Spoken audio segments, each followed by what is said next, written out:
خب بچه ما اینجا رویداد لیبره پلنت رو داریم که در کنارش هم یه هکاتون لن پارتی برگزار میشه که بعد خود رویداد هست که توی اتاق اون طرف برگزار میشه رأس ساعت 4:30 که داور اجرایش و راهبرش هم فاروق کریمی زاده است که اونجا میبینیش. میخوای یه دقیقه بلند شو بچه‌ها ببینن، خیلی منتظر تو بودن. بله ممبرایی که تو پی سی وارم هستید فاروق ایشون هست. بله بعد ساعت 4:30 هم اونجا هکاتون اجرا میشه، ولی وقتی که توی اون روم هکاتون اجرا میشه اینجا هم بحث آزاد شبکه سازی رو داریم واسه بچه‌ای که هکاتون نمیخوان شرکت کنن. یه سری هم هستن فقط بلیت هکاتون گرفتن که رأس ساعت 4:30 میان فقط واسه اینکه هکاتون رو شرکت کنن. یه توضیح خدمتتون بدم که ما این رویداد رو خواستیم به شکل خیلی ساده اجراش کنیم، چیزی که مرسوم بود و توی کشورهای دیگه رویدادهای نرم افزار آزاد به این شکل برگزار می‌شد. یه خورده دوچار تجمل‌گرایی شدن رویدادهای ایران، ما سعی کردیم این مدلی بذاریم. یعنی مثلا میتونستیم کلاس‌های بگیریم که حالا یا مثلا همین سالن پایین رو بگیریم مثلا 600 نفرش رو پر کنه. اما برامون خروجی ارزش بیشتری رو داشت و انجام میدید که نه پیکسل داریم نه استیکر داریم نه کارت گردنی. کاری که تهران لاگ میکنه ما از اونها برابری نمی‌کنیم. بچه تهران کیا هستن؟ از تهران داشتیم. شما کلا از تهران اومده. بله 3 نفر. آره 3 نفر از تهران. بچه از شهر دیگه کیا هستین؟ خب شما قطعا فسا هستین. فاروق بندره، دلتا هم بندره. و شما تو خودت از دسفول مگه نیومدی؟ چرا دست تو گرفت پایین؟ شیرازی هستی؟ شما هم همینطور شیرازی؟ اوکی. عرض کنم خدمتتون که اینتروداکشن با یه ویدیویی هست که بچه‌هامون تولیدش کردن، با اون شروع میکنیم و ارائه ها به ترتیب به اون شکلی که باید اجرا میشده. قبل از همه اینا یه معرفی داریم.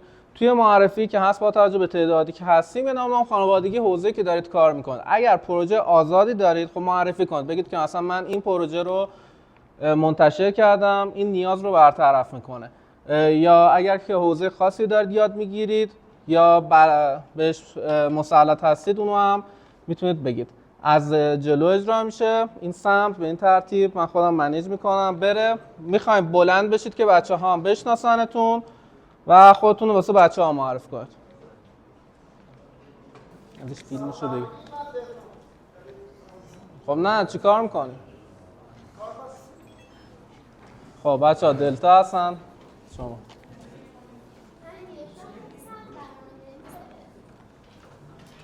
شما هستید. شما میاد بالا توضیح میدید. میتونیدم بلند نشید اگه اوکی. پروژه آزادم ندارید. امشب تو گیتاب پی آر بزنید. شما اوکیه. فهمتید. بله. بعد هیچ پروژه آزادی هم نداری. بلند شو. بله. خب نه خب معرفی کن اشکال نداره. اسمش رو بگو. خب به جز ویجیتیفای یه چیز دیگه هم نوشته بود. بله. این شده تو پروژه آزاد. 77 کی هم مصرف کننده داشته. میگه هیچ کاری نکردم. بله. چی؟ خب بگو. علاوه‌اً به لینوکس و نرم افزار آزاد. بله. شما هستید این سم.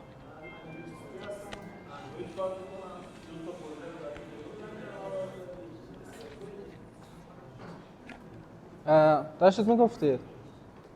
تموم شد. پروژه آزاد تو گروه قرار میدی؟ آزاد نیست. همون هم اوکی، بچه ها میاد مشارکت میکنن. محمد شما هستید.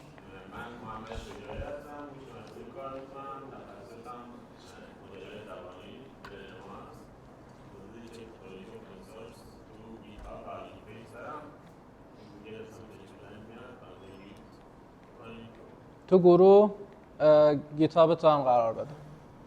شما؟ بله اوکی. اون طرف کسی نیستش. دور این سمت. محمد تو که داری فیلم برداری میکنی هم خودتو معرفی کن. بله. درود وقت بخیر. محمد زاهر هستم، در حال حاضر فیلم بردارم. موفق باشید. یه لحظه میکروفون نمیدونم کجاست.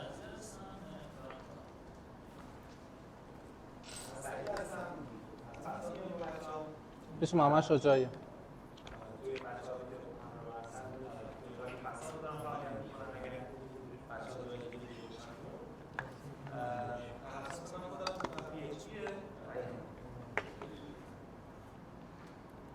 بچه میکروفونم بگیر، دارن ویدیو میگیرن، دست به دستش کن که تو ویدیو بیفته. حالا اون تعدادی که نیفتاده بود من خودم با AI درستش میکنم، نگران نباشید. شما هست. سلام، هانیه هستم، دانشجوی مهندسی کامپیوتر، تازه کارم. علاقه من به نرم افزار آزادم هستید. بعد سلام، آرزو کمانه هستم، دات نت کار میکنم. بسیار. سلام، فاطمه طیبی هستم، بک اند دیولپر. جنگو کار میکنم. جنگو.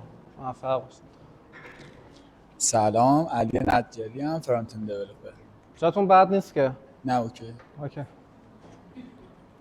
سلام، وقتتون بخیر. علی رضازاده هستم، دات نت کارم ولی علاقمند شدم به نرم افزارهای آزاد رایگان. مرسی. تشکر. امیر حسین میکروفون رو برسون به اون سمت، از اینجا که دست به دستیش راحت تر باشه. سلام، نازیه هستم، فعلا حوزه‌مو انتخاب نکردم، دارم آموزش میبینم. خیلی عالی، موفق باش. سلام، محمد هستم، برنامه‌نویس فول استک وب. موفق باشه. پارسا هستم، UI UX دیزاینر و بلندر کار میکنم. سلام، رضا هستم. یه دوست دسپولی به نظر گفتید اومده. بله. منم دسپولی هم در واقع از تهران اومدم ولی خب دسپولی هم منم به حساب بیارید. سجاد میخواد لاگ دسپول راه بندازه باهاش جدا حتما با هم صحبت بعد صحبت کنیم. سجاد آره صحبت. من برنامه‌نویس موبایل هستم، تو پروژه اوپن سورس هم کانتریبیوشن انجام میدم تو گیت هاب حوزه اندروید. خیلی خوب. سلام، من فاروق کریمی زاده، طرفدار فرهنگ آزاد از جمله نرم افزار آزاد و مشارکت کننده ویکی‌پدیای فارسی و انگلیسی. ممنون. بده پای سردار. دانیال اولنچ. سلام، دانیال ابراهیمی هستم، مقداری دیوابس و شبکه. سلام، من روناک هستم، علاقه‌مند به دیتا ساینس و آی‌تی هستم و توسعه بازی کنم.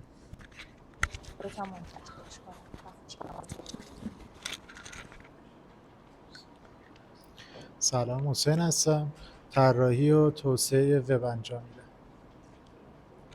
سلام، ستایش هستم، در حال حاضر آموزش میبینم و طراحی و توسعه وب کار میکنم. امیر حسین برسونش به پانیس. سلام، پانیس هستم، برنامه‌نویس بک اند دیولپر. پروژه آزاد نداشتی؟ امشب بزن. سلام، آرش اندیشگر هستم، علاقه به نرم افزار آزاد دارم. نمیتونم.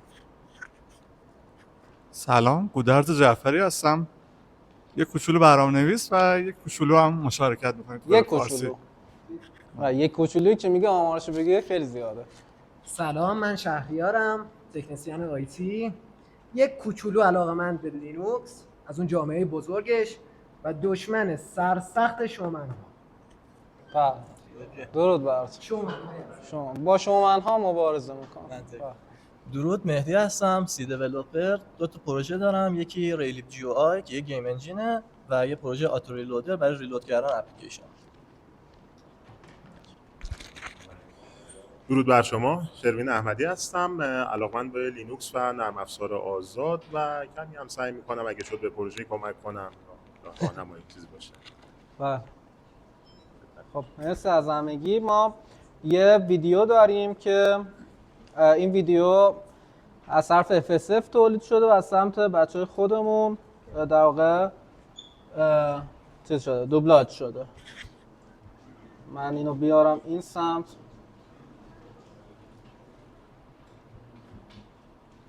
بچه همینجا یه لعنت به مک هم میدم که واقعا سیستم چرت و پرتیه، از اجبار مجبورم ازش استفاده کنم. بعد مشکلی نداره، ما برای ترویج نرم افزار آزاد یه موقع سیستم حالمون این باشه بچهای تهران لاگ اگر چیز بودن حمله میشد ولی به ما نمیتونن.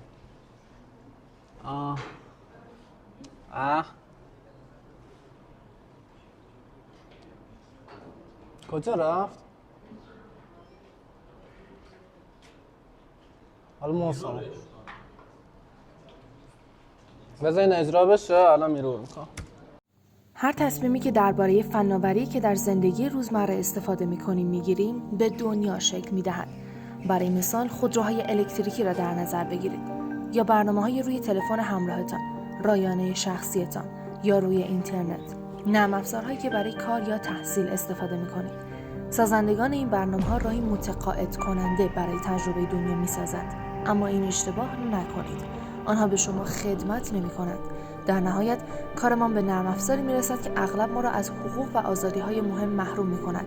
به عبارت دیگر با نرم افزار غیر آزاد در تاریکی قدم می‌زنیم. ما نمی‌توانیم نرم افزارهای محبوب امروزه را درک کنیم، زیرا بیشتر آنها انحصاری هستند که این یعنی مشارکت فعال ما به طور عمدی محدود شده است. به جای آن در نهایت نرم افزار ما را کنترل می‌کند. این داستانی است درباره اینکه دنیا چگونه است و چگونه می‌تواند باشد. وقتی بررسی نمی‌کنیم چه اتفاقی می‌افتد؟ چه اتفاقی می‌افتد وقتی مسیر خورده‌های نان با وعده راحتی را دنبال می‌کنیم؟ با توجه به حضور نرم افزار در زندگی شما نباید بتوانید داخل نرم افزار را نگاه کنید تا ببینید که چگونه کار می‌کند؟ آیا نباید بتوانید از آنها هر طور که می‌خواهید استفاده کنید؟ هر تغییری که بخواهید را ایجاد کنید و آنها را در جامعه خودتان به اشتراک بذارید؟ برای زندگی در دنیایی که در آنها فناوری‌هایمان را کنترل می‌کنیم، ما نیاز به نرم افزاری داریم که آزاد باشد.